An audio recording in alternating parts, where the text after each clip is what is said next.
Canadians ਹੋਰ ਵੀ ਜ਼ਿਆਦਾ ਖਤਰੇ ਦੇ ਵਿੱਚ ਨੇ। ਹੁਣ ਕੈਨੇਡੀਅਨ ਚੀਫ ਇਕੋਨੋਮਿਸਟ ਕ੍ਰੈਗ ਅਲੈਗਜ਼ੈਂਡਰ ਉਹਨਾਂ ਨੇ ਕਿਹਾ ਹੈ ਕਿ ਹੁਣ ਜੇ ਕੈਨੇਡੀਅਨ $1 ਕਮਾਉਂਦਾ ਹੈ ਤਾਂ ਹੋ ਸਕਦਾ ਉਹਦਾ ਖਰਚਾ $230 ਹੋਵੇ। ਇਹਦਾ ਮਤਲਬ ਕਰਜ਼ਾ ਸਾਡੇ ਸਿਰ ਦਿਨੋਂ ਦਿਨ ਵੱਧਦਾ ਚੱਲਿਆ ਜਾ ਰਿਹਾ। ਬੈਂਕ ਕਹਿੰਦੇ ਕਿ ਤੁਹਾਡੀ ਜੇ ਤੁਸੀਂ ਹੋਮ ਓਨਰ ਹੈਗੇ ਹੋ ਤਾਂ ਤੁਹਾਡੀ ਜਿਹੜੀ ਮੌਰਗੇਜ ਦੀ ਪੇਮੈਂਟ ਹੈ ਅਸੀਂ ਡੈਫਰਡ ਕਰ ਦਿੰਦੇ ਹਾਂ। ਡੈਫਰਡ ਦਾ ਮਤਲਬ ਇਹ ਨਹੀਂ ਕਿ ਪੇਮੈਂਟ ਖਤਮ ਹੋ ਗਈ, ਇਹ ਹੈ ਕਿ ਜਦੋਂ ਤੁਹਾਡੀ ਟਰਮ ਖਤਮ ਹੋਣੀ ਸੀ ਉਸ ਤੋਂ ਬਾਅਦ ਜਿਹੜੀ ਹੈ ਉਹ ਪੇਮੈਂਟ ਤੁਸੀਂ ਦੇਣੀ ਹੈ। ਕੱਲ ਨੂੰ ਜਦੋਂ ਉਹ ਕਹਿੰਦੇ ਸਪਟੈਂਬਰ ਦੇ ਨੇੜੇ ਤੇੜੇ ਜਦੋਂ ਕਹਿੰਦੇ ਜੌਬਾਂ ਲੱਭਣ ਦਾ ਟਾਈਮ ਆਉਣਾ ਨਾ, ਉਸ ਵਕਤ ਜੌਬਾਂ ਨਾ ਲੱਭੀਆਂ, ਉਸ ਵਕਤ ਇਹ CERB ਦੀ ਪੇਮੈਂਟ ਵੀ ਅਪ ਆ ਗਈ ਤਾਂ ਫਿਰ ਕਰਨਾ ਕੀ? CMHC ਨੇ ਕਿਹਾ ਹੈਗਾ ਕਿ 12% ਕੈਨੇਡੀਅਨ ਹੋਮ ਓਨਰਸ ਨੇ ਜਿਹੜੇ ਉਹਨਾਂ ਨੇ ਇਸ ਟਾਈਮ ਜਿਹੜੀਆਂ ਆਪਣੀਆਂ ਪੇਮੈਂਟਸ ਨੇ ਉਹਨਾਂ ਨੂੰ ਪਛਾਣ ਪਾਤਾ। 12% ਕਾਫੀ ਵੱਡਾ ਅਮਾਉਂਟ ਹੈ। ਉਹ ਕਹਿੰਦੇ ਲੇਕਿਨ ਸਤੰਬਰ ਤੱਕ ਇਹ ਅਮਾਉਂਟ 20% ਤੋਂ ਉੱਪਰ ਜਿਹੜੀ ਹੈ ਉਹ ਅਗਾਂਹ ਪਾ ਦੇਣਗੇ।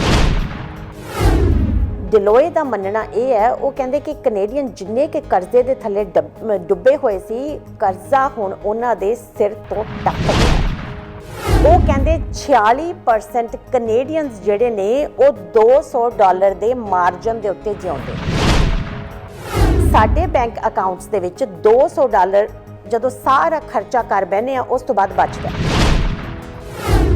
ਜੇ 200 ਤੋਂ ਵੱਧ ਦਾ ਖਰਚਾ ਆ ਜੇ ਤਾਂ 46% ਕੈਨੇਡੀਅਨਸ ਨੂੰ ਇਹ ਨਹੀਂ ਪਤਾ ਲੱਗਦਾ ਵੀ ਇਸ ਤੋਂ ਵੱਧ ਪੈਸੇ ਆਉਣੇ ਕਿੱਥੋਂ। ਇਸ ਮਹੀਨੇ ਬਹੁਤ ਸਾਰੇ ਕੈਨੇਡੀਅਨਸ ਦੀ ਇਨਕਮ ਹੈਗੀ ਹੈ CERB। CERB ਦਾ ਮਤਲਬ $2000 ਪਰ ਮੰਥ। ਜਦੋਂ 4383 ਦੇ ਵਿੱਚੋਂ ਵੀ $200 ਬਚਦਾ ਸੀ ਤਾਂ 2000 ਨਾਲ ਜਿਹੜਾ ਗੁਜ਼ਾਰਾ ਕਿਵੇਂ ਹੋਏਗਾ? Good morning Canada and welcome to the morning show। Channel Punjabi ਵੇਖ ਰਹੇ ਸਾਰੇ ਦਰਸ਼ਕਾਂ ਦਾ ਨਿੱਘਾ ਸਵਾਗਤ। ਮੈਂ ਤੁਹਾਡੀ ਆਪਣੀ ਮੇਜ਼ਬਾਨ ਅੰਮ੍ਰਿਤ ਪੱਟੀ। ਦੋਸਤੋ, ਉਮੀਦ ਕਰਦੇ ਹਾਂ ਜੀ ਕਿ ਤੁਹਾਡਾ ਜਿਹੜਾ ਵੀਕਐਂਡ ਹੈ ਉਹ ਬਹੁਤ ਹੀ ਸੋਹਣਾ ਨਿਕਲਿਆ ਹੋਣਾ। ਤੇ ਅੱਜ ਫਿਰ ਤੋਂ ਮੰਡੇ ਆ ਗਿਆ ਔਰ ਜਦੋਂ ਮੰਡੇ ਆਉਂਦਾ, ਜਦੋਂ ਵੀਕ ਸ਼ੁਰੂ ਹੁੰਦਾ ਤਾਂ ਹਮੇਸ਼ਾ ਸਾਨੂੰ ਇੱਕੋ ਗੱਲ ਲੱਗਦੀ ਹੈ ਕਿ ਬਾਹਰ ਦੀ ਸਾਰੀ ਜਾਣਕਾਰੀ ਸਾਡੇ ਕੋਲ ਹੋਵੇ, ਕਿਉਂਕਿ ਹੁਣ ਸਮਾਂ ਬਾਹਰ ਜਾਣ ਦਾ ਆ ਗਿਆ। ਸੋ ਵੈਸੇ ਤਾਂ ਪੈਂਡੈਮਿਕ ਦਾ ਜਿਹੜਾ ਹੈਗਾ ਸਮਾਂ ਚੱਲ ਰਿਹਾ, ਮਹਾਮਾਰੀ ਦੇ ਇਸ ਦੌਰ ਦੇ ਵਿੱਚ ਬਹੁਤ ਕੁਝ ਸਾਨੂੰ ਵੇਖਣਾ ਪੈਂਦਾ, ਸੋਚਣਾ ਪੈਂਦਾ ਬਾਹਰ ਜਾਣ ਲਈ। ਹਮੇਸ਼ਾ ਸਾਡੇ ਕੋਲੇ ਮਾਸਕ ਹੁੰਦਾ ਹੈ, ਸਾਡੇ ਕੋਲੇ ਹੈਂਡ ਸੈਨੀਟਾਈਜ਼ਰ ਹੁੰਦੇ ਨੇ, ਸਾਡੇ ਕੋਲੇ ਗਲਵਸ ਹੁੰਦੇ ਨੇ, ਉਹ ਪਾ ਕੇ ਅਸੀਂ ਬਾਹਰ ਜਾਂਦੇ ਹਾਂ ਔਰ ਕੋਸ਼ਿਸ਼ ਵੀ ਹੁੰਦੀ ਹੈ ਕਿ ਘੱਟ ਤੋਂ ਘੱਟ ਜਾਈਏ, ਲੇਕਿਨ ਫਿਰ ਵੀ ਜਾਣਾ ਤਾਂ ਪੈਂਦਾ ਹੀ ਹੈ। ਬਾਕੀ ਹੁਣ ਗੱਲ ਚੱਲ ਰਹੀ ਹੈ ਜੀ ਹੈਂਡ ਸੈਨੀਟਾਈਜ਼ਰ ਦੀ, ਤਾਂ ਸਭ ਤੋਂ ਪਹਿਲਾਂ ਮੈਂ ਤੁਹਾਨੂੰ ਇੱਕ ਗੱਲ ਦੱਸਣਾ ਚਾਹੁੰਦੀ ਹਾਂ ਕਿ ਕਿਤੇ ਤੁਸੀਂ ਉਹ ਹੈਂਡ ਸੈਨੀਟਾਈਜ਼ਰ ਤਾਂ ਨਹੀਂ ਯੂਜ਼ ਕਰ ਰਹੇ ਜਿਹੜੇ ਕਿ ਹੈਲਥ ਕੈਨੇਡਾ ਨੇ ਸ਼ੈਲਫਸ ਤੋਂ ਚੱਕ ਲਏ ਨੇ। ਬਹੁਤ ਸਾਰੇ ਹੈਂਡ ਸੈਨੀਟਾਈਜ਼ਰਸ ਨੇ ਜਿਹੜੇ ਉਹ ਹੈਲਥ ਕੈਨੇਡਾ ਨੇ ਕਈ ਹੈਗੇ ਨੇ, ਉਹ ਕਹਿੰਦੇ ਕਿ ਉਹਨਾਂ ਵਿੱਚ ਇੰਡਸਟਰੀਅਲ ਗ੍ਰੇਡ ਦੇ ਇਥੋਲ ਜਿਹੜਾ ਸੀ ਉਹ ਪਾਇਆ ਹੋਇਆ, ਜਿਹੜਾ ਕਿ ਕਿਸੇ ਵੀ ਸਕਿਨ ਦੇ ਲਈ ਠੀਕ ਨਹੀਂ ਹੈਗਾ। ਜਦੋਂ ਤੁਸੀਂ ਉਸ ਹੈਂਡ ਸੈਨੀਟਾਈਜ਼ਰ ਨੂੰ ਯੂਜ਼ ਕਰਦੇ ਹੋ ਤੁਹਾਡੀ ਜਿਹੜੀ ਸਕਿਨ ਹੈ ਉਹ ਫਟਣੀ ਸ਼ੁਰੂ ਹੋ ਜਾਂਦੀ ਹੈ।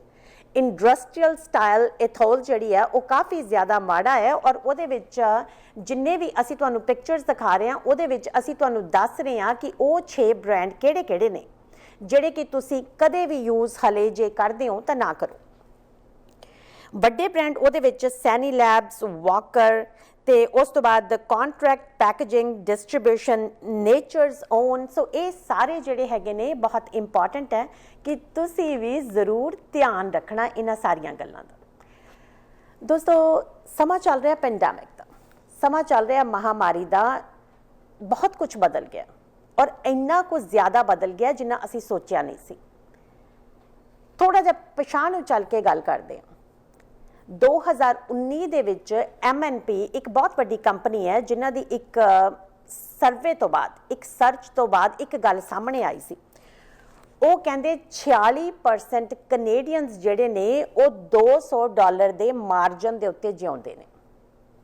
ਮਤਲਬ ਸਿੰਪਲ ਲਫ਼ਜ਼ਾਂ ਦੇ ਵਿੱਚ ਕਹਿਣ ਦਾ ਇਹ ਹੈ ਕਿ ਸਾਡੇ ਬੈਂਕ ਅਕਾਊਂਟਸ ਦੇ ਵਿੱਚ $200 ਜਦੋਂ ਸਾਰਾ ਖਰਚਾ ਕਰ ਬਹਿਨੇ ਆ ਉਸ ਤੋਂ ਬਾਅਦ ਬਚਦਾ। ਜੇ 200 ਤੋਂ ਵੱਧ ਦਾ ਖਰਚਾ ਆ ਜੇ ਤਾਂ 46% ਕੈਨੇਡੀਅਨਸ ਨੂੰ ਇਹ ਨਹੀਂ ਪਤਾ ਲੱਗਦਾ ਵੀ ਇਸ ਤੋਂ ਵੱਧ ਪੈਸੇ ਆਉਣੇ ਕਿੱਥੋਂ ਹੈ। ਇਹ ਉਦੋਂ ਦੀ ਗੱਲਬਾਤ ਹੈ ਦੋਸਤੋ ਜਦੋਂ 2019 ਦੇ ਵਿੱਚ ਸਾਡੀ ਐਵਰੇਜ ਇਨਕਮ ਕੈਨੇਡੀਅਨਸ ਦੀ $4,383 ਪਰ ਮੰਥ ਸੀ। ਹੁਣ ਗੱਲ ਕਰਦੇ ਹਾਂ 2020 ਦੀ। ਇਸ ਮਹੀਨੇ ਬਹੁਤ ਸਾਰੇ ਕੈਨੇਡੀਅਨਸ ਦੀ ਇਨਕਮ ਹੈਗੀ ਹੈ CERB। CERB ਦਾ ਮਤਲਬ $2,000 ਪਰ ਮੰਥ।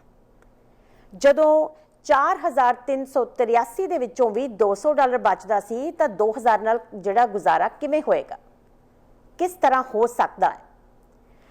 ਥੋੜਾ ਜਿਹਾ ਹੋਰ ਪਿੱਛੇ ਨੂੰ ਵੇਖਦੇ ਹਾਂ। ਜੇ ਇੱਕ ਕੈਨੇਡੀਅਨ $100 ਕਮਾਉਂਦਾ ਤਾਂ 1999 ਦੇ ਵਿੱਚ ਉਹਦਾ ਖਰਚਾ $106 ਸੀ। ਮੈਂ $100 ਕਮਾਏ ਤਾਂ ਮੇਰਾ ਖਰਚਾ 106 ਹੈ। ਲੇਕਿਨ 20 ਸਾਲ ਬਾਅਦ ਲਾਈਕ 1999 ਤੋਂ ਬਾਅਦ 2019 ਦੇ ਵਿੱਚ ਜੇ ਅਸੀਂ $100 ਕਮਾਉਂਦੇ ਸੀ ਤਾਂ ਸਾਡਾ ਖਰਚਾ $176 ਸੀ। ਹੌਲੀ ਹੌਲੀ ਕੈਨੇਡੀਅਨਸ ਦੇ ਜਿਹੜੇ ਬਟੂਏ ਨੇ ਉਹਨਾਂ ਚੋਂ ਪੈਸੇ ਘਟ ਰਹੇ ਨੇ ਔਰ ਉਹਨਾਂ ਦੇ ਉੱਪਰ ਕਰਜ਼ਾ ਜਿਹੜਾ ਹੈਗਾ ਉਹ ਬੜੀ ਤੇਜ਼ੀ ਦੇ ਨਾਲ ਵੱਧ ਰਿਹਾ।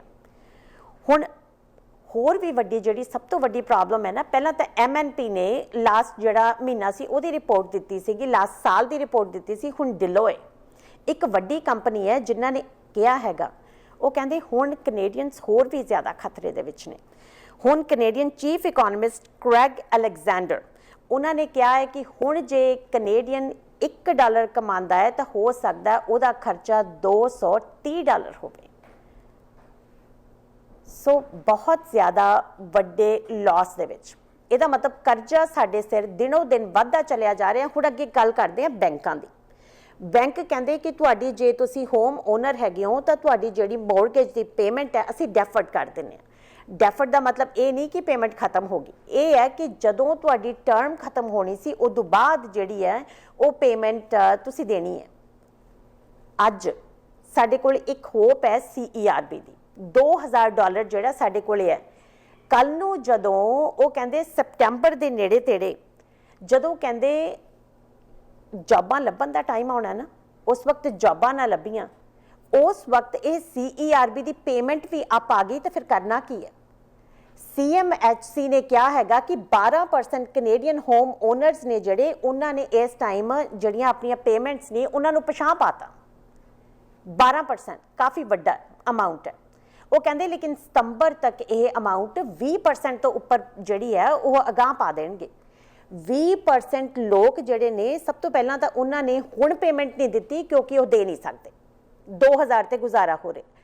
ਕੱਲ ਨੂੰ ਜੌਬ ਮਿਲੇ ਜਾਂ ਨਾ ਮਿਲੇ ਉਹਦਾ ਕੀ ਕਿਹਾ ਜਾ ਸਕਦਾ? ਜਦੋਂ ਜੌਬ ਨਾ ਮਿਲੀ, ਜੇ ਜੌਬ ਨਾ ਮਿਲੀ ਤਾਂ ਉਸ ਤੋਂ ਬਾਅਦ ਉਹ ਪੇਮੈਂਟਸ ਜਿਹੜੀਆਂ ਨੇ ਉਹ ਦੇਣੀਆਂ ਕਿਵੇਂ ਨੇ? ਡਿਲੋਏ ਦਾ ਮੰਨਣਾ ਇਹ ਹੈ, ਉਹ ਕਹਿੰਦੇ ਕਿ ਕੈਨੇਡੀਅਨ ਜਿੰਨੇ ਕਿ ਕਰਜ਼ੇ ਦੇ ਥੱਲੇ ਡੁੱਬੇ ਹੋਏ ਸੀ, ਕਰਜ਼ਾ ਹੁਣ ਉਹਨਾਂ ਦੇ ਸਿਰ ਤੋਂ ਟੱਪ ਗਿਆ ਹੈ। ਵੈਲ ਦੋਸਤੋ, ਸਭ ਤੋਂ ਵੱਡੀ ਗੱਲ ਇਹ ਹੈ ਵੀ ਜੇ ਕਰਜ਼ਾ ਸਾਡੇ ਸਿਰ ਤੋਂ ਟੱਪ ਗਿਆ ਨਾ ਤਾਂ ਸਾਨੂੰ ਹੁਣੇ ਧਿਆਨ ਰੱਖਣਾ ਪੈਣਾ, ਹੁਣੇ ਇਸ ਵੇਲੇ, ਕਿਉਂਕਿ ਨਾ ਤਾਂ ਜੌਬਸ ਨੇ, ਅਨਐਮਪਲੋਇਮੈਂਟ ਬਹੁਤ ਜ਼ਿਆਦਾ ਹੈ, CERB ਨਾਲ ਗੁਜ਼ਾਰਾ ਨਹੀਂ ਹੋ ਰਿਹਾ। $100 ਕਮਾ ਕੇ ਜੇ 200 ਤੋਂ ਉੱਪਰ ਖਰਚ ਕਰਨੇ ਆ ਤਾਂ ਮੁੜ ਕੇ ਜਾਵਾਂਗੇ ਕਿੱਥੇ? ਸੋ ਧਿਆਨ ਹੁਣੇ ਹੁਣੇ ਜ਼ਿਆਦਾ ਦੇਣ ਦੀ ਜ਼ਰੂਰਤ ਹੈ। ਵੱਲ ਅਗਲੀ ਖਬਰ ਵੱਲ ਚੱਲਦੇ ਹਾਂ ਜੀ। ਅਗਲੀ ਖਬਰ ਜਿਹੜੀ ਅਸੀਂ ਤੁਹਾਡੇ ਨਾਲ ਸਾਂਝੀ ਕਰਨਾ ਚਾਹੁੰਦੇ ਹਾਂ ਤੇ ਉਹ ਸਾਡੇ ਆਪਣੇ ਸਰੀ ਦੀ ਹੈ। ਹੁਣ ਇਸ ਟਾਈਮ ਤੁਸੀਂ ਸਾਰੇ ਜਣੇ ਸੋਚ ਰਹੇ ਹੋਵੋਗੇ ਕਿ ਬਸ ਸਮਾਂ ਹੋ ਰਿਹਾ, ਜਲਦੀ ਜਲਦੀ ਬੱਚਿਆਂ ਨੂੰ ਤਿਆਰ ਕਰੀਏ, ਉਸ ਤੋਂ ਬਾਅਦ ਸਕੂਲ ਦੇ ਵਿੱਚ ਛੱਡ ਕੇ ਆਉਣਾ। ਔਰ ਇਹ ਜਿਹੜੇ ਕਲਾਸਰੂਮਸ ਨੇ ਹਾਲੇ ਇਹ ਜਿਹੜੀਆਂ ਸਾਰੀਆਂ ਸੈਸ਼ਨ ਨੇ ਇਹ ਜੂਨ ਦੇ ਵਿੱਚ ਚੱਲਣਾ, ਜੂਨ ਦੇ ਵਿੱਚ ਖਤਮ ਹੋ ਜਾਣਾ, ਫਿਰ ਛੁੱਟੀਆਂ ਹੋਣਗੀਆਂ। ਸਪਟੈਂਬਰ ਦੇ ਵਿੱਚ ਸਾਡੇ ਬੱਚਿਆਂ ਨੇ ਵਾਪਸ ਸਕੂਲ ਜਾਣਾ। ਉਸ ਵੇਲੇ ਸਾਡੀ ਸਰਕਾਰ ਨੇ ਇੱਕ ਬਹੁਤ ਵੱਡੀ ਅਨਾਉਂਸਮੈਂਟ ਕੀਤੀ ਹੈ। BC ਸਰਕਾਰ ਨੇ ਕਿਹਾ ਕਿ ਸਰੀ ਸਕੂਲ ਡਿਸਟ੍ਰਿਕਟ ਨੂੰ ਉਹ $57 ਲੱਖ ਦੇਣ ਦੇ ਵਾਸਤੇ ਉਹਨਾਂ ਨੇ ਅਨਾਉਂਸਮੈਂਟ ਕੀਤੀ ਹੈ। ਉਹ ਕਹਿੰਦੇ ਅਸੀਂ ਸਰੀ ਸਕੂਲ ਬੋਰਡ ਦੇ ਵਿੱਚ ਤਕਰੀਬਨ 1000 ਸੀਟ ਜਿਹੜੀ ਆ ਉਹ ਐਡ ਕਰਨ ਜਾ ਰਹੇ ਹਾਂ। ਐਜੂਕੇਸ਼ਨ ਮਿਨਿਸਟਰ ਦਾ ਕਹਿਣਾ ਹੈਗਾ, ਰੌਬ ਫਲੈਮਿੰਗ ਦਾ, ਕਿ ਆਬਾਦੀ ਹੌਲੀ ਹੌਲੀ ਵੱਧ ਰਹੀ ਹੈ। ਆਬਾਦੀ ਵੱਧ ਰਹੀ ਹੈ ਤਾਂ ਉਸ ਹਿਸਾਬ ਨਾਲ ਬੱਚਿਆਂ ਦੀ ਗਿਣਤੀ ਵੀ ਵੱਧ ਰਹੀ ਹੈ। ਜੇ ਬੱਚਿਆਂ ਦੀ ਗਿਣਤੀ ਵੱਧ ਰਹੀ ਹੈ, ਸਾਡੇ ਕੋਲੇ ਉਹਨੇ ਕਲਾਸਰੂਮ ਹੈ ਨਹੀਂ ਸੀ ਤਾਂ ਅਸੀਂ ਪੋਰਟੇਬਲਸ ਖੜੇ ਕਰਤੇ ਵੀ ਪੋਰਟੇਬਲਸ ਦੇ ਵਿੱਚ ਬੱਚਿਆਂ ਨੂੰ ਪੜ੍ਹਾਓ। ਉਹ ਕਹਿੰਦਾ ਲੇਕਿਨ ਬੱਚਿਆਂ ਦੇ ਮਾਈਂਡ ਤੇ ਅਫੈਕਟ ਹੁੰਦਾ ਹੈ ਜਦੋਂ ਬੱਚੇ ਕਲਾਸਰੂਮ ਦੀ ਜਗ੍ਹਾ ਪੋਰਟੇਬਲਸ ਜਾਂਦੇ ਨੇ। ਅਸੀਂ ਚਾਹੁੰਦੇ ਨਹੀਂ ਹੈਗੇ ਕਿ ਸਰੀ ਦੇ ਜਿਹੜੇ ਬੱਚੇ ਨੇ ਉਹ ਪੋਰਟੇਬਲਸ ਦੇ ਵਿੱਚ ਜਾਣ। ਬਹੁਤ ਵੱਡੀ ਕਹਿੰਦੇ ਅਸੀਂ ਅਨਾਉਂਸਮੈਂਟ ਜਿਹੜੀ ਕਰਨ ਜਾ ਰਹੇ ਹਾਂ ਕਿ ਅਸੀਂ ਇਸ ਫੰਡਿੰਗ ਦੇ ਨਾਲ ਪਹਿਲਾਂ ਤਾਂ ਇੱਕ ਨਵਾਂ ਜਿਹੜਾ ਹੈਗਾ ਉਹ ਸਕੂਲ ਖੜਾ ਕਰਾਂਗੇ, elementary school Sunny side heights, ਜਿਹਦੇ ਵਿੱਚ 655 ਨਵੀਆਂ ਸੀਟਾਂ ਹੋਣਗੀਆਂ ਛੋਟੇ ਬੱਚਿਆਂ ਵਾਸਤੇ। ਇੱਕ ਤਾਂ ਇਹ ਹੋਇਆ। ਉਹ ਕਹਿੰਦੇ ਦੂਜਾ ਵਾਈਟ ਰੌਕ ਐਲੀਮੈਂਟਰੀ ਹੈ ਜਿਹੜਾ, ਉਹਦੇ ਵਿੱਚ 195 ਨਵੀਆਂ ਸੀਟਾਂ ਜਿਹੜੀਆਂ ਨੇ ਉਹ ਹੋਣਗੀਆਂ। ਮੋਰਗਨ ਐਲੀਮੈਂਟਰੀ ਦੇ ਵਿੱਚ 190 ਨਵੀਆਂ ਸੀਟਾਂ ਨੇ। ਮਿਨਿਸਟਰ ਦਾ ਕਹਿਣਾ ਹੈਗਾ ਕਿ ਅਸੀਂ ਇਹ ਚਾਹੁੰਦੇ ਹਾਂ ਜਦੋਂ ਸਪਟੈਂਬਰ ਦੇ ਵਿੱਚ ਸਾਡੇ ਸਾਰੇ ਬੱਚੇ ਜਿਹੜੇ ਹੈਗੇ ਨੇ ਸਕੂਲਾਂ ਦੇ ਵਿੱਚ ਵਾਪਸ ਜਾਣ ਤਾਂ ਮਾਪੇ ਵੀ ਸੁੱਖ ਦਾ ਸਾਹ ਲੈ ਸਕਣ ਤੇ ਬੱਚਿਆਂ ਨੂੰ ਵੀ ਪਤਾ ਹੋਏ ਕਿ ਸਾਡਾ ਇੱਕ ਕਲਾਸਰੂਮ ਹੈ, ਅਸੀਂ ਉੱਥੇ ਜਾਣਾ। ਆਈ ਨਾ ਹੋਵੇ ਕਿ ਉਹ ਜਿਹੜੇ ਪੋਰਟੇਬਲਸ ਖੜੇ ਕੀਤੇ ਨੇ, ਇੱਕ ਜਗ੍ਹਾ ਇੱਕ ਪੋਰਟੇਬਲ, ਦੂਜੀ ਜਗ੍ਹਾ ਦੂਜਾ ਪੋਰਟੇਬਲ, ਕਦੇ ਇਸ ਕਲਾਸਰੂਮ ਕਦੇ ਉਸ ਕਲਾਸਰੂਮ। ਉਹਨਾਂ ਨੇ ਇੱਕ ਹੋਰ ਬਹੁਤ ਵੱਡੀ ਗੱਲ ਕੀਤੀ ਹੈ। ਉਹ ਕਹਿੰਦੇ ਜੋ ਸਾਡੇ ਪ੍ਰੋਜੈਕਟ ਹੁਣ ਇਸ ਟਾਈਮ ਤੇ ਚੱਲ ਰਹੇ ਨੇ ਨਾ, ਉਹ ਕਹਿੰਦੇ ਸਾਡਾ ਟੀਚਾ ਹੈ ਕਿ ਅਸੀਂ 2023 ਤੱਕ ਯਾਨੀ ਕਿ 3 ਸਾਲਾਂ ਦੇ ਵਿੱਚ 8700 ਨਵੇਂ ਸਪੌਟ ਬਣਾਉਣੇ ਨੇ ਤੇ ਇਹਦੇ ਨਾਲ 350 ਪੋਰਟੇਬਲਸ ਜਿਹੜੇ ਨੇ ਉਹ ਖਤਮ ਹੋ ਜਾਣੇ ਨੇ, which is a very big announcement. So ਉਮੀਦ ਕਰਦੇ ਹਾਂ ਜੀ, ਕਿਉਂਕਿ ਬੱਚੇ ਜਿਹੜੇ ਨੇ ਨਾ ਜ਼ਿਆਦਾ ਪਸੰਦ ਨਹੀਂ ਕਰਦੇ ਹੈਗੇ ਪੋਰਟੇਬਲਸ ਦੇ ਵਿੱਚ ਜਾਣਾ। ਉਹਨਾਂ ਨੂੰ ਮਹਿਸੂਸ ਹੁੰਦਾ ਹੈ ਕਿ ਇਹ ਕੋਈ ਕਲਾਸਰੂਮ ਥੋੜ੍ਹਾ ਸਾਡਾ, ਇੱਥੇ ਤਾਂ ਅਸੀਂ ਵੈਸੇ ਹੀ ਆਏ ਹਾਂ। ਸੋ ਜਦੋਂ ਉਹ ਵੈਸੇ ਵਾਲੀ ਗੱਲ ਆ ਜਾਂਦੀ ਹੈ ਨਾ, ਤਾਂ ਫਿਰ ਪੜ੍ਹਨ ਦਾ ਜਿਹੜਾ ਦਿਲ ਨਹੀਂ ਕਰਦਾ। ਔਰ specially I can understand as a parent, ਤੁਸੀਂ ਵੀ ਇਸ ਗੱਲ ਨੂੰ ਮਹਿਸੂਸ ਜਿਹੜਾ ਉਹ ਜ਼ਰੂਰ ਕਰਦੇ ਹੋਵੋਗੇ। ਵੈਲ ਦੋਸਤੋ, ਬਹੁਤ ਸੋਹਣੀਆਂ ਗੱਲਾਂ ਬਾਤਾਂ ਜਿਹੜੀਆਂ ਨੇ ਸਾਡੇ ਕੋਲ ਚੱਲ ਰਹੀਆਂ ਨੇ। ਔਰ ਅੱਗੇ ਚੱਲ ਕੇ ਹੁਣ ਜਿਹੜੀ ਅਸੀਂ ਅਗਲੀ ਗੱਲਬਾਤ ਤੁਹਾਡੇ ਨਾਲ ਸ਼ੇਅਰ ਕਰਨਾ ਚਾਹੁੰਦੇ ਹਾਂ, ਸਭ ਤੋਂ ਪਹਿਲੀ ਗੱਲਬਾਤ ਤਾਂ ਅਸੀਂ ਤੁਹਾਡੇ ਨਾਲ ਕਰਾਂਗੇ ਕਰੋਨਾ ਵਾਇਰਸ ਦੀ। ਕਰੋਨਾ ਵਾਇਰਸ ਕਿੱਥੇ ਤੱਕ ਚਲਿਆ ਗਿਆ? ਸਾਰੀ ਦੁਨੀਆ ਦੇ ਵਿੱਚ ਕਰੋਨਾ ਵਾਇਰਸ ਦੇ ਕੇਸਿਸ ਜਿਹੜੇ ਨੇ ਅੱਜ 71 ਲੱਖ ਨੂੰ ਟੱਪ ਗਏ ਨੇ, 7.1 ਮਿਲੀਅਨ। ਜੇ ਮੈਂ ਇਹਨੂੰ ਥੋੜ੍ਹਾ ਜਿਹਾ ਤੁਹਾਨੂੰ ਡਿਟੇਲ ਦੇ ਵਿੱਚ ਦੱਸਦੀ ਹਾਂ ਨਾ, ਉਹਦੇ ਵਿੱਚ ਬਹੁਤ ਹੋਰ ਗੱਲਾਂ ਜਿਹੜੀਆਂ ਨੇ ਉਹ ਸਾਹਮਣੇ ਆਉਂਦੀਆਂ ਨੇ। 71 ਲੱਖ 36 ਹਜ਼ਾਰ, 4 ਲੱਖ 7 ਹਜ਼ਾਰ ਮੌਤ ਜਿਹੜੀ ਹੈ ਉਹ ਸਾਰੀ ਦੀ ਸਾਰੀ ਦੁਨੀਆ ਦੇ ਵਿੱਚ ਇਸ ਤੋਂ ਜ਼ਿਆਦਾ ਹੋ ਚੁੱਕੀ ਹੈ। US ਦੇ ਵਿੱਚ 20 ਮਿਲੀਅਨ 2 ਮਿਲੀਅਨ 20 ਲੱਖ ਜਿਹੜੀ ਹੈ ਉਹ ਮੌਤ ਹੋ ਚੁੱਕੀ ਹੈ। ਸੋ 20 ਲੱਖ ਜਿਹੜੇ ਆ ਉਹ ਲੋਕ ਇਨਫੈਕਟਡ ਨੇ, 20 ਲੱਖ 2 ਮਿਲੀਅਨ ਲੋਕ ਉੱਥੇ ਇਨਫੈਕਟਡ ਨੇ। ਤੇ ਸਭ ਤੋਂ ਜ਼ਿਆਦਾ ਕੇਸਿਸ ਅੱਜ ਵੀ ਜਿਹੜੇ ਨੇ ਉਹ US ਦੇ ਵਿੱਚ ਨੇ। ਔਰ US ਦੇ ਵਿੱਚ ਜੇ ਤੁਸੀਂ ਫਰਾਈਡੇ ਵੇਖਦੇ ਹੋ ਜਾਂ ਸੈਟਰਡੇ ਵੇਖਦੇ ਹੋ, ਉਹਦੇ ਵਿੱਚ ਕੀ ਹੋ ਰਿਹਾ ਕਿ ਕਦੇ 27,000 ਕੇਸ ਨਵੇਂ ਆ ਰਹੇ ਨੇ, ਕਦੇ 22,000 ਕੇਸ ਨਵੇਂ ਆ ਰਹੇ ਨੇ। ਇੱਕ ਤਾਂ ਪੈਂਡੈਮਿਕ ਚੱਲ ਰਿਹਾ ਹੈਗਾ, ਇਹ ਲਾਗ ਦੀ ਬਿਮਾਰੀ ਹੈ, ਉੱਪਰੋਂ ਜਿਹੜੇ ਪ੍ਰੋਟੈਸਟ ਨੇ ਉਹਦੇ ਵਿੱਚ ਲੋਕ ਇਕੱਠੇ ਹੋ ਰਹੇ ਨੇ, ਤਾਂ ਜਿਹੜੇ ਨਵੇਂ ਕੇਸਿਸ ਨੇ ਉਹਨਾਂ ਦੀ ਗਿਣਤੀ ਇੱਕੋ ਦਮ ਕਾਫੀ ਜ਼ਿਆਦਾ ਵਧੀ ਹੈ।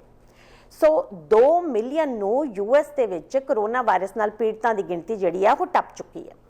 ਜੇ ਅੱਗੇ ਦੂਸਰੀ ਗੱਲ ਕਰਦੇ ਹਾਂ, ਬ੍ਰਾਜ਼ੀਲ ਦੇ ਵਿੱਚ ਵੀ ਹਾਲਾਤ ਕੁਝ ਬਹੁਤੇ ਠੀਕ ਨਹੀਂ ਹੈਗੇ।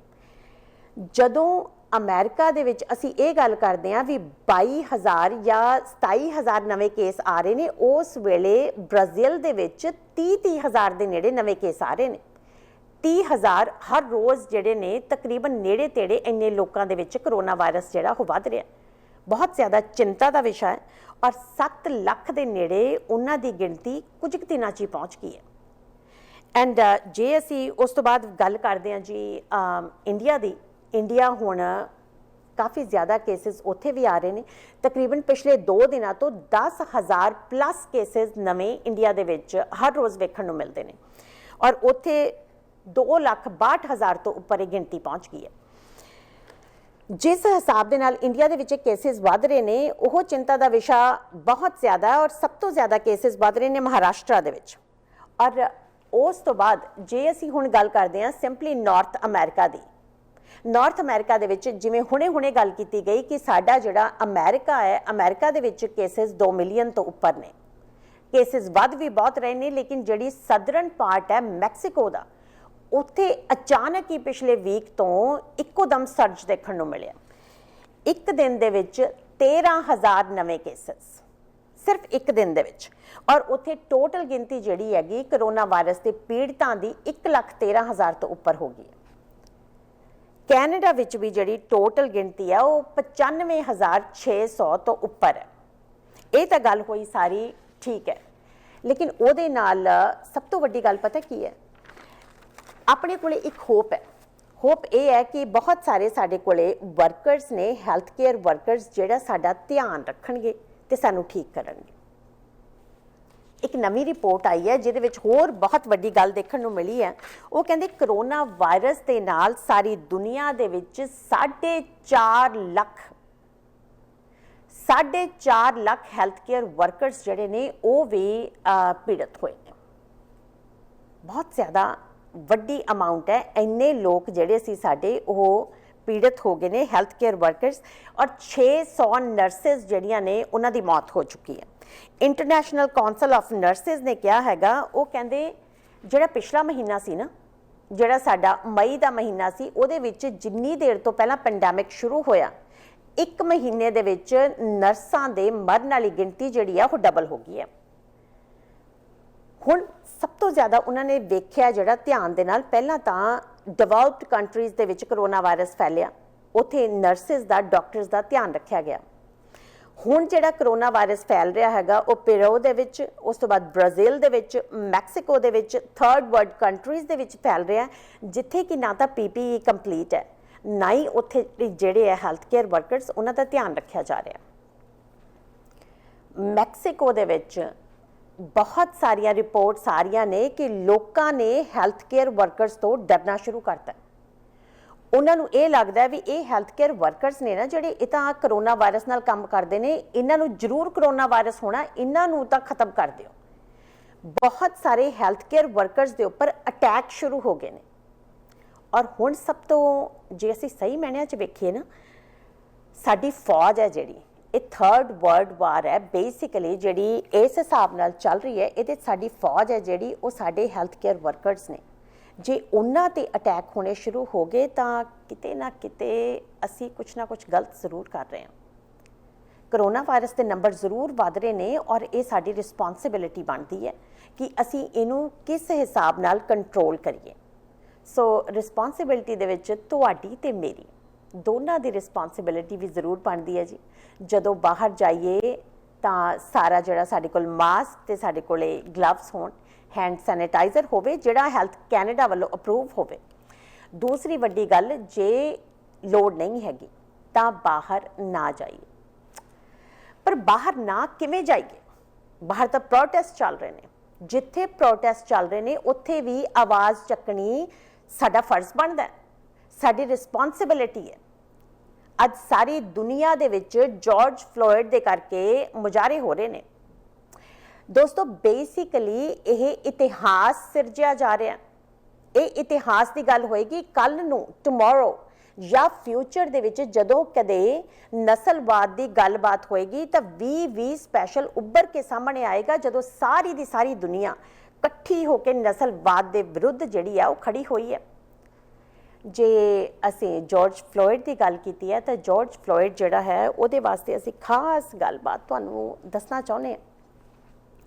ਮਿਸਟਰ ਜਾਰਜ ਫਲੋਇਡ ਦੀ ਜਿਹੜੀ ਹੁਣ ਬਾਡੀ ਹੈ ਉਹ ਟੈਕਸਾਸ ਦੇ ਵਿੱਚ, ਉਹਨਾਂ ਦਾ ਫਾਈਨਲ ਰਿਚੁਅਲਸ ਜਿਹੜੇ ਨੇ ਉਹ ਕੱਲ੍ਹ ਨੂੰ ਨੇ, ਕਿਉਂਕਿ ਟੈਕਸਾਸ ਜਿਹੜਾ ਉਹਨਾਂ ਦਾ ਹੋਮ ਟਾਊਨ ਹੈ, ਉਹ ਸਟੇਟ ਜਿਹੜੀ ਹੈ। ਅੱਜ ਮੰਡੇ ਨੂੰ 6 ਘੰਟਿਆਂ ਵਾਸਤੇ US ਦੇ ਵਿੱਚ, ਹਿਊਸਟਨ ਦੇ ਵਿੱਚ ਵਿਊਇੰਗ ਕੀਤੀ ਜਾਏਗੀ। ਮਿਸਟਰ ਜਾਰਜ ਫਲੋਇਡ ਨੂੰ ਜਿਹਨੇ ਦੇਖਣਾ ਹੈ ਉਹਨਾਂ ਨੂੰ ਵੇਖ ਸਕਦਾ। ਤੇ ਕੱਲ੍ਹ ਨੂੰ ਟਿਊਜ਼ਡੇ ਨੂੰ ਉਹਨਾਂ ਦਾ ਜਿਹੜਾ ਹੈਗਾ ਸੰਸਕਾਰ ਹੈ, ਬਿਊਰਲ ਜਿਹੜਾ ਹੈਗਾ ਉਹ ਕੀਤਾ ਜਾਣਾ ਪਰਲੈਂਡ ਦੇ ਵਿੱਚ। ਔਰ ਜਿਹੜੀ ਸੈਟਰਡੇ ਨੂੰ ਬੇਸਿਕਲੀ ਅਸੀਂ ਜੇ ਗੱਲ ਕਰਦੇ ਹਾਂ ਸੈਟਰਡੇ ਦੀ ਜਾਂ ਫਿਰ ਉਸ ਤੋਂ ਪਹਿਲਾਂ ਫਰਾਈਡੇ ਦੀ, ਬਹੁਤ ਸਾਰੀਆਂ ਗੱਲਾਂ ਅਸੀਂ ਤੁਹਾਡੇ ਨਾਲ ਸਾਂਝੀਆਂ ਕਰਨਾ ਚਾਹੁੰਦੇ ਹਾਂ ਕਿ NBC news, Wall Street general, ਪਹਿਲਾਂ ਗੱਲ ਉੱਥੋਂ ਸ਼ੁਰੂ ਕਰਦੇ ਹਾਂ। ਉਹਨਾਂ ਨੇ ਇੱਕ ਪੋਲ ਕਰਾਇਆ। ਉਹਨਾਂ ਨੇ ਬਹੁਤ ਸਾਰੇ ਲੋਕਾਂ ਨੂੰ ਪੁੱਛਿਆ। ਉਹ ਕਹਿੰਦੇ ਮਈ 28 ਤੋਂ ਜੂਨ 2 ਤੱਕ ਉਹਨਾਂ ਨੇ ਪੁੱਛਿਆ। ਉਹ ਕਹਿੰਦੇ ਵੀ ਜੋ ਅਮਰੀਕਾ ਦੇ ਵਿੱਚ ਹਾਲਾਤ ਨੇ, ਤੁਸੀਂ ਕੀ ਸੋਚਦੇ ਹੋ? ਤੁਸੀਂ ਵੀ ਜ਼ਰੂਰ ਦੱਸਿਓ ਵੀ ਤੁਸੀਂ ਕੀ ਸੋਚਦੇ ਹੋ। ਅਮਰੀਕਾ ਦੇ ਜੋ ਹਾਲਾਤ ਨੇ, ਕੀ ਉਹ ਅੰਡਰ ਕੰਟਰੋਲ ਨੇ? 5 ਦੇ ਵਿੱਚੋਂ 4 ਅਮਰੀਕਨਸ ਦਾ ਮੰਨਣਾ ਹੈ ਕਿ ਹਾਲਾਤ ਜਿਹੜੇ ਨੇ ਅੰਡਰ ਕੰਟਰੋਲ ਨਹੀਂ ਹੈਗੇ, ਹਾਲਾਤ ਤਾਂ ਜਿਹੜੇ ਬਹੁਤ ਜ਼ਿਆਦਾ ਖਰਾਬ ਨੇ। ਉਹਦੇ ਵਿੱਚੋਂ ਉਹ ਕਹਿੰਦੇ ਸਾਡੀ ਕੰਟਰੀ ਜਿਹੜੀ ਹੈ ਨਾ ਆਊਟ ਆਫ ਕੰਟਰੋਲ ਹੈ, ਸਾਡੇ ਜਿਹੜੇ ਲੀਡਰਸ ਨੇ ਉਹ ਇਹਨੂੰ ਸਾਂਭ ਨਹੀਂ ਸਕੇ ਹੈਗੇ। ਉਹ ਕਹਿੰਦੇ ਅਨਐਮਪਲੋਇਮੈਂਟ ਬਹੁਤ ਜ਼ਿਆਦਾ ਹੈ, ਕਰੋਨਾ ਵਾਇਰਸ ਦੀਆਂ ਜਿਹੜੀਆਂ ਮੌਤਾਂ ਨੇ ਉਹਨਾਂ ਦੀ ਗਿਣਤੀ ਇੰਨੀ ਜ਼ਿਆਦਾ ਵੱਧ ਗਈ ਹੈ। ਕਰੋਨਾ ਵਾਇਰਸ ਜਿਹੜੀ ਹੈ 2 ਮਿਲੀਅਨ ਤੋਂ ਉੱਪਰ ਲੋਕ ਜਿਹੜੇ ਨੇ ਉਹ ਹੋ ਗਏ ਨੇ ਉੱਥੇ, ਔਰ ਪ੍ਰੋਟੈਸਟ ਜਿਹੜੇ ਨੇ ਅਕ੍ਰੋਸ US ਚੱਲ ਰਹੇ ਨੇ ਹਰ ਇੱਕ ਵੱਡੇ ਸਿਟੀ ਦੇ ਵਿੱਚ। ਸਿਰਫ 15% ਦਾ ਮੰਨਣਾ ਹੈ ਕਿ ਸਾਰਾ ਕੁਝ ਕੰਟਰੋਲ ਹੈ। ਉਹਨਾਂ ਨੇ ਕਿਵੇਂ ਸੋਚਿਆ ਵੱਲ ਕਿਹਾ ਨਹੀਂ ਜਾ ਸਕਦਾ। ਐਨੀਹਾਊ ਅੱਗੇ ਗੱਲ ਕਰਦੇ ਹਾਂ ਜੀ। ਵਾਸ਼ਿੰਗਟਨ DC ਦੇ ਵਿੱਚ ਪ੍ਰੋਟੈਸਟ ਜਿਹੜੇ ਨੇ ਉਹ ਕਾਫੀ ਦਿਨਾਂ ਤੋਂ ਚੱਲ ਰਹੇ ਨੇ। ਵਾਸ਼ਿੰਗਟਨ DC ਦੇ ਵਿੱਚ ਜਦੋਂ ਪ੍ਰੋਟੈਸਟ ਕੀਤਾ ਗਿਆ ਮੁਜ਼ਾਹਰੇ ਵਾਲੇ ਟਾਈਮ, ਉਸ ਵਕਤ ਉਹਨਾਂ ਨੂੰ ਕਿਹਾ ਗਿਆ ਵੀ ਤੁਸੀਂ ਵਾਪਸ ਚਲੇ ਜਾਓ, ਲੇਕਿਨ ਉੱਥੋਂ ਦਾ ਜਿਹੜਾ ਮੇਅਰ ਸੀ ਉਹਨੇ ਬਹੁਤ ਹੌਸਲਾ ਵਿਖਾਇਆ। ਜਿਹੜੀ 16th ਰੋਡ ਹੈ ਜਿਹੜੀ ਸਿੱਧੀ ਵਾਈਟ ਹਾਊਸ ਨੂੰ ਜਾਂਦੀ ਹੈ, ਉਹ ਸਾਰੀ ਰੋਡ ਦੇ ਉੱਪਰ ਜੇ ਤੁਸੀਂ ਫੋਟੋਆਂ ਦੇਖਦੇ ਹੋ ਤਾਂ ਉਹਦੇ ਤੇ ਲਿਖਿਆ ਗਿਆ ਹੈ ਬਲੈਕ ਲਾਈਫ ਮੈਟਰਸ। ਵੱਡੇ ਵੱਡੇ ਅੱਖਰਾਂ ਦੇ ਨਾਲ ਯੈਲੋ ਕਲਰ ਦੇ ਨਾਲ ਉਹਨਾਂ ਨੇ ਪੇਂਟ ਕਰਤਾ ਹੈ ਤੇ ਹੁਣ ਉੱਥੇ ਪ੍ਰੋਟੈਸਟ ਜਿਹੜੇ ਨੇ ਉਹ ਸ਼ੁਰੂ ਹੋਏ ਨੇ। ਔਰ ਜਿਹੜੇ ਮੇਅਰ ਨੇ ਮੋਰੀਅਲ ਬਰਾਊਜ਼ਰ, ਉਹਨਾਂ ਨੇ ਕਿਹਾ ਹੈਗਾ, ਇਹ ਕਹਿੰਦੇ ਵੀ ਇਹ ਸੱਚੀ ਮੁੱਚੀ ਹਿਸਟਰੀ ਬਣ ਰਹੀ ਹੈ। ਉਹਨਾਂ ਨੇ ਇੱਕ ਜਿਹੜਾ ਬੋਰਡ ਹੈਗਾ, ਜਿਹੜਾ ਸਟਰੀਟ ਦਾ ਬੋਰਡ ਹੈ, ਉਹਨੂੰ ਵੀ ਚੇਂਜ ਕਰਕੇ 16th ਐਵਨਿਊ ਵਾਲਾ ਜਿਹੜਾ ਬੋਰਡ ਸੀ, ਥੋੜੀ ਜਿਹੀ ਜਗ੍ਹਾ ਵਾਸਤੇ ਬਲੈਕ ਲਾਈਫ ਮੈਟਰਸ ਜਿਹੜਾ ਹੈਗਾ ਉਹ ਲਿਖਤਾ ਹੈ ਉਹਨਾਂ ਨੇ ਉੱਥੇ, ਵਿਚ ਇਜ਼ ਵੈਰੀ ਗੁੱਡ। ਬਹੁਤ ਸਾਰੀਆਂ ਜਿਹੜੀਆਂ ਸਰਕਾਰਾਂ ਨੇ ਸਾਡਾ ਸਾਥ ਦੇ ਰਹੀਆਂ ਨੇ, ਕਿਉਂਕਿ ਨਸਲਵਾਦ ਦੇ ਵਿਰੁੱਧ ਅਸੀਂ ਸਾਰੇ ਜਣੇ ਇਕੱਠੇ ਖੜੇ ਹਾਂ। ਦੂਸਰੀ ਵੱਡੀ ਗੱਲ ਇਹ ਹੈਗੀ ਹੈ ਕਿ ਇਹ ਪ੍ਰੋਟੈਸਟ ਇਕੱਲੇ US ਦੇ ਵਿੱਚ ਨਹੀਂ ਚੱਲ ਰਹੇ, ਕੈਨੇਡਾ ਚੱਲ ਰਹੇ ਨੇ, ਸਾਰੇ ਯੂਰਪ ਦੇ ਵਿੱਚ ਚੱਲ ਰਹੇ ਨੇ। ਯੂਰਪ ਦੇ ਵਿੱਚ ਜੇ ਅਸੀਂ ਗੱਲ ਕਰਦੇ ਹਾਂ ਤਾਂ ਉੱਥੇ ਇੱਕ ਬਹੁਤ ਜਿਹੜਾ ਵੱਡਾ ਪ੍ਰੋਟੈਸਟ ਕੀਤਾ ਗਿਆ UK ਦੇ ਵਿੱਚ, ਬ੍ਰਿਸਟੋਲ ਦੇ ਵਿੱਚ। ਉੱਥੇ ਜਿਹੜਾ ਇੱਕ ਸਲੇਵ ਟ੍ਰੇਡਰ ਸੀਗਾ, ਜਿਹੜਾ ਕਿ ਅਸੀਂ ਕਹਿ ਸਕਦੇ ਹਾਂ ਕਿ ਜਿਹੜੇ ਇੱਕ ਵਿਅਕਤੀ ਜਿਹੜਾ ਕਿ ਲੋਕਾਂ ਨੂੰ ਅਫਰੀਕਾ 'ਚੋਂ ਬੰਦੀ ਬਣਾ ਕੇ ਉਹ ਉਹਨਾਂ ਨੂੰ ਗੁਲਾਮ ਬਣਾ ਕੇ ਵੇਚਦਾ ਸੀ। ਉਹਦਾ ਇੱਕ ਬਹੁਤ ਵੱਡਾ ਬੁੱਤ ਲੱਗਿਆ ਹੋਇਆ ਸੀ, ਤੁਸੀਂ ਫੋਟੋਆਂ 'ਚ ਦੇਖ ਸਕਦੇ ਹੋ। ਉਹ ਬੁੱਤ ਨੂੰ ਲੋਕਾਂ ਦੇ ਗੁੱਸੇ ਨੇ ਇੰਨਾ ਜ਼ਿਆਦਾ ਵੱਧ ਗਿਆ, ਜਿਹੜਾ ਉਹਨਾਂ ਨੇ ਬੁੱਤ ਥੱਲੇ ਸਿੱਟ ਲਿਆ। ਬੁੱਤ ਥੱਲੇ ਸਿੱਟ ਕੇ ਉਹ ਕਹਿੰਦੇ ਵੀ ਅਸੀਂ ਇਹਨੂੰ ਪਾਣੀ 'ਚ ਵਹਾ ਦੇਣਾ ਹੈ, ਕਿਉਂਕਿ ਇਹ ਉਹ ਵਿਅਕਤੀ ਹੈ ਜਿਹਨੇ ਸਾਨੂੰ ਜਿਹੜਾ ਹੈਗਾ ਉਹ ਗੁਲਾਮ ਬਣਾ ਕੇ ਰੱਖਿਆ। ਦੋਸਤੋ, ਗੁੱਸਾ ਜਿਹੜਾ ਪਬਲਿਕ ਦਾ ਨਾ ਚਾਰ ਚੁਫੇਰਿਓਂ ਵੇਖਣ ਨੂੰ ਮਿਲ ਰਿਹਾ, ਚਾਹੇ ਉਹ US ਹੈ, ਚਾਹੇ ਉਹ ਕੈਨੇਡਾ ਹੈ, ਚਾਹੇ ਉਹ ਯੂਰਪ ਹੈ, ਜਾਂ ਫਿਰ ਕਿਤੇ ਵੀ ਹੈ। ਕੈਨੇਡਾ ਵਿੱਚ ਵੈਨਕੂਵਰ ਦੇ ਵਿੱਚ ਤੇ ਉਧਰੋਂ ਟੋਰਾਂਟੋ ਦੇ ਵਿੱਚ ਪ੍ਰੋਟੈਸਟ ਜਿਹੜੇ ਨੇ ਕੀਤੇ ਗਏ ਨੇ, ਕਾਫੀ ਹੱਦ ਤੱਕ ਸ਼ਾਂਤਮਈ ਰਹੇ ਨੇ। ਲੇਕਿਨ ਬਹੁਤ ਸਾਰੀਆਂ ਗੱਲਾਂ ਨੂੰ ਵੇਖਦੇ ਹੋਏ, ਇੱਕ ਤਾਂ ਜਾਰਜ ਫਲੋਇਡ ਨੂੰ ਵੇਖਦੇ ਹੋਏ ਤੇ ਇੱਕ ਜਿਹੜਾ ਉੱਥੇ ਹੋਰ ਵਿਅਕਤੀ ਜਿਹੜਾ ਕਿ ਸੀਨੀਅਰ ਸੀਗਾ US ਦੇ ਵਿੱਚ, ਬਫਲੋ ਦੇ ਵਿੱਚ, 2 ਪੁਲਿਸ ਆਫੀਸਰਸ ਨੇ ਉਹਨੂੰ ਜਾਣ ਲੱਗੇ ਧੱਕਾ ਮਾਰਿਆ, ਉਹ ਨੀਚੇ ਗਿਰ ਗਿਆ ਤੇ ਉਸ ਤੋਂ ਬਾਅਦ ਉਹਦੀ ਪੁੱਛ ਪੜਤਾਲ ਵੀ ਨਹੀਂ ਕੀਤੀ ਗਈ। ਅਜਿਹੇ ਇਨਸੀਡੈਂਟਸ ਨੂੰ ਵੇਖਦੇ ਹੋਏ ਨਾ ਇੱਕ ਕੁਐਸਚਨ ਰੇਜ਼ ਹੁੰਦਾ ਕਿ ਪੁਲਿਸ ਡਿਪਾਰਟਮੈਂਟ ਜਿਹੜਾ ਹੈ ਉਹ ਜੋ ਕਰਦਾ ਉਹ ਸਹੀ ਕਰਦਾ, ਉਹਨਾਂ ਨੂੰ ਵੀ ਥੋੜਾ ਜਿਹਾ ਪ੍ਰੈਸ਼ਰ ਹੋਣਾ ਚਾਹੀਦਾ। ਹੁਣ ਸਭ ਤੋਂ ਵੱਡਾ ਕੁਐਸਚਨ, ਜੇ ਅਸੀਂ ਟੋਰਾਂਟੋ ਦੇ ਵਿੱਚ ਦੇਖਦੇ ਹਾਂ, ਪੁਲਿਸ ਵਾਲਿਆਂ ਦੀ ਵਰਦੀ ਦੇ ਉੱਤੇ ਕੈਮਰੇ ਲੱਗੇ ਹੁੰਦੇ ਨੇ, ਜੋ ਵੀ ਕੁਝ ਉਹ ਕਰਦੇ ਨੇ ਉਹ ਕੈਮਰੇ ਦੇ ਵਿੱਚ ਕੈਪਚਰ ਹੁੰਦਾ ਹੈ। ਅਲਬਰਟਾ ਦੀ ਗੱਲ ਕਰਦੇ ਹਾਂ, ਉਹਨਾਂ ਦੀ ਵਰਦੀ ਦੇ ਉੱਪਰ ਵੀ ਕੈਮਰੇ ਲੱਗੇ ਹੋਏ ਨੇ, ਉਹਦੇ ਵਿੱਚ ਵੀ ਕੈਪਚਰ ਹੁੰਦਾ ਹੈ। ਲੇਕਿਨ BC ਦੇ ਜਿਹੜੀ ਸਾਡੀ ਪੁਲਿਸ ਹੈ, RCMP ਹੈ, ਵੈਨਕੂਵਰ ਪੁਲਿਸ ਡਿਪਾਰਟਮੈਂਟ ਹੈ, ਤੁਸੀਂ ਨਹੀਂ ਸੋਚਦੇ ਕਿ ਉਹਨਾਂ ਦੀਆਂ ਵਰਦੀਆਂ ਦੇ ਉੱਪਰ ਵੀ ਕੈਮਰੇ ਲੱਗੇ ਹੋਣੇ ਚਾਹੀਦੇ ਨੇ? ਮੰਨਿਆ ਬਹੁਤ ਸਾਰੀ ਵਾਰੀ ਅਸੀਂ ਲੋਕ ਇਹ ਵੀ ਦੇਖਦੇ ਹਾਂ ਕਿ ਜਦੋਂ ਪੁਲਿਸ ਵਾਲਿਆਂ ਨੇ ਕੁਝ ਕਰਨਾ ਹੁੰਦਾ ਨਾ, ਉਹ ਕੈਮਰੇ ਨੂੰ ਆਫ ਵੀ ਕੀਤਾ ਜਾਂਦਾ। ਕੈਲੀਫੋਰਨੀਆ ਦੀ ਇੱਕ ਨਿਊਜ਼ ਆਈ ਸੀ ਜਿੱਥੇ ਕਿ ਉਸ ਵਿਅਕਤੀ ਨੇ, ਪੁਲਿਸ ਆਫੀਸਰ ਨੇ, ਇੱਕ ਲਾਸ਼ ਨਾਲ ਛੇੜਛਾੜ ਕਰਨ ਵਾਸਤੇ ਜਿਹੜਾ ਹੈਗਾ ਉਹਨੂੰ ਕੈਮਰੇ ਨੂੰ ਆਫ ਕਰ ਲਿਆ ਸੀ, ਲੇਕਿਨ ਕੈਮਰਾ ਬਫਰਿੰਗ ਕਰਦਾ ਰਿਹਾ ਤੇ ਉਹਦੇ ਵਿੱਚ ਉਹ ਸਾਰੀ ਚੀਜ਼ ਕੈਪਚਰ ਹੋ ਗਈ ਕਿ ਪੁਲਿਸ ਆਫੀਸਰ ਨੇ ਲਾਸ਼ ਨਾਲ ਛੇੜਛਾੜ ਕੀਤੀ ਹੈ। ਹੋ ਸਕਦਾ ਹੈ, ਲੇਕਿਨ ਮੈਕਸਿਮਮ ਜਿਸ ਤਰ੍ਹਾਂ ਹੈਗਾ ਉਹ ਤਾਂ ਪਬਲਿਕ ਦੀ ਪ੍ਰੋਟੈਕਸ਼ਨ ਹੈ ਨਾ। ਜੇ ਪੁਲਿਸ ਡਿਪਾਰਟਮੈਂਟ ਦੀ ਵਰਦੀ ਦੇ ਉੱਤੇ ਕੈਮਰੇ ਹੋਣ, ਤੁਹਾਡੇ ਨਾਲ ਸਾਡੇ ਨਾਲ ਜੋ ਕੁਝ ਵੀ ਬੀਤਦਾ ਉਹ ਸਾਨੂੰ ਘੱਟੋ ਘੱਟ ਪਤਾ ਹੋਏਗਾ ਵੀ ਹੋ ਕੀ ਰਿਹਾ। ਕੀ ਤੁਸੀਂ ਸੋਚਦੇ ਹੋ? ਜ਼ਰੂਰ ਇੱਕ ਪਟੀਸ਼ਨ ਸਾਈਨ ਕਰਵਾਈ ਜਾ ਰਹੀ ਹੈ ਔਰ ਇੱਕ ਵੀਕ ਦੇ ਵਿੱਚ ਕਹਿੰਦੇ ਜੀ ਉਹਦੇ ਵਿੱਚ 25,000 ਤੋਂ ਵੱਧ ਜਿਹੜੇ ਹੈਗੇ ਨੇ ਉਹ ਲੋਕਾਂ ਨੇ ਸਾਈਨ ਕੀਤਾ। ਔਰ ਜੇ ਤੁਸੀਂ ਚਾਹੋ ਤਾਂ ਤੁਸੀਂ ਵੀ ਉਹਦੇ ਤੇ ਜ਼ਰੂਰ ਸਾਈਨ ਕਰਿਓ ਕਿ ਤੁਹਾਡਾ ਕੀ ਮੰਨਣਾ ਹੈ ਵੀ ਕੀ ਜਿਹੜੀ BC ਦੇ ਵਿੱਚ ਸਾਡੀ ਵੈਨਕੂਵਰ ਪੁਲਿਸ ਡਿਪਾਰਟਮੈਂਟ ਹੈ ਤੇ ਦੂਸਰਾ ਸਾਡਾ ਜਿਹੜਾ BC ਦੇ ਵਿੱਚ RCMP ਹੈ, ਉਹਨਾਂ ਦੀ ਜਿਹੜੀ ਵਰਦੀ ਹੈ ਉਹਦੇ ਉੱਤੇ ਕੈਮਰੇ ਲੱਗੇ ਹੋਣੇ ਚਾਹੀਦੇ ਨੇ ਕਿ ਨਹੀਂ।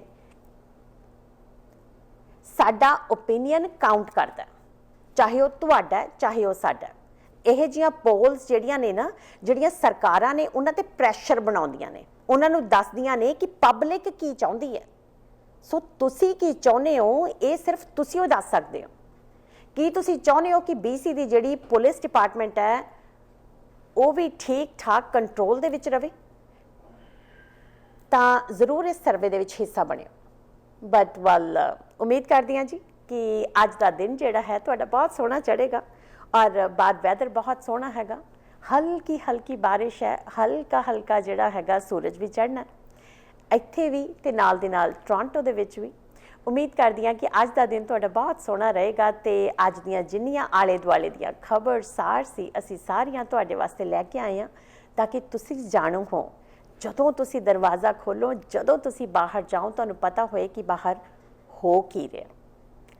ਇਸੇ ਦੇ ਨਾਲ ਆਪਣੀ ਹੋਸਟ ਅੰਮ੍ਰਿਤ ਨੂੰ ਦਿਓ ਇਜਾਜ਼ਤ। ਕੱਲ ਨੂੰ ਫਿਰ ਮੁਲਾਕਾਤ ਹੋਏਗੀ ਜੀ ਨਵੀਂ ਖਬਰਸਾਰ ਦੇ ਨਾਲ। ਤਦ ਤੱਕ ਲਈ ਖੁਸ਼ ਰਹੋ ਦੋਸਤੋ। ਬਟ ਜਾਣ ਤੋਂ ਪਹਿਲਾਂ ਇੱਕ ਖਾਸ ਗੱਲ ਮੈਂ ਤੁਹਾਡੇ ਨਾਲ ਹੋਰ ਕਰਨਾ ਚਾਹੁੰਦੀ ਹਾਂ ਕਿ ਇੱਥੇ ਮੈਂ ਤੁਹਾਡੇ ਤੋਂ ਵਿਦਾਇਗੀ ਨਹੀਂ ਲੈ ਰਹੀ, ਕਿਉਂਕਿ ਅੱਗੇ ਚੱਲ ਕੇ ਮੈਂ ਤੁਹਾਡੀ ਇੰਟਰਵਿਊ ਕਰਵਾਉਣ ਜਾ ਰਹੀ ਹਾਂ ਇੱਕ ਬਹੁਤ ਹੀ ਖਾਸ ਵਿਸ਼ੇ ਦੇ ਉੱਪਰ। ਵਿਸ਼ਾ ਇੰਪੋਰਟੈਂਟ ਹੈ। ਇੱਥੇ ਬਹੁਤ ਸਾਰੇ ਬੱਚੇ ਜਿਹੜੇ ਨੇਗੇ ਕੈਨੇਡਾ ਵਿੱਚ ਸਾਡੇ ਸਟੂਡੈਂਟਸ ਆਏ ਹੋਏ ਨੇ। ਪੈਂਡੈਮਿਕ ਦੇ ਦੌਰਾਨ ਉਹਨਾਂ ਦੇ ਹਾਲਾਤ ਕੀ ਨੇ, ਉਹ ਕਿਵੇਂ ਰਹਿੰਦੇ ਨੇ, ਕੀ ਉਹਨਾਂ ਦੇ ਵਰਕ ਪਰਮਿਟ ਰਿਨਿਊ ਹੋ ਸਕਦੇ ਨੇ, ਕੀ ਉਹ CERB ਲੈ ਸਕਦੇ ਨੇ, ਜਾਂ ਉਹਨਾਂ ਦੇ ਅੱਜ ਹਾਲਾਤਾਂ ਬਾਰੇ ਖਾਸ ਜਾਣਕਾਰੀ ਇੱਕ ਵਕੀਲ ਸਾਹਿਬਾ ਦੇ ਨਾਲ ਅਸੀਂ ਕਰਾਂਗੇ ਇੱਕ ਛੋਟੀ ਜੀ ਕਮਰਸ਼ੀਅਲ ਬ੍ਰੇਕ ਤੋਂ ਬਾਅਦ। ਸਾਡਾ ਹਰ ਇੱਕ ਪ੍ਰੋਗਰਾਮ ਦੇਖਣ ਤੇ ਸਾਡੇ ਨਾਲ ਜੁੜਨ ਲਈ ਸਬਸਕ੍ਰਾਈਬ ਕਰੋ ਚੈਨਲ ਪੰਜਾਬੀ ਤੇ ਨੋਟੀਫਿਕੇਸ਼ਨ ਲਈ ਬੈਲ ਆਈਕਨ ਵਾਲੇ ਬਟਨ ਤੇ ਕਲਿੱਕ ਕਰੋ।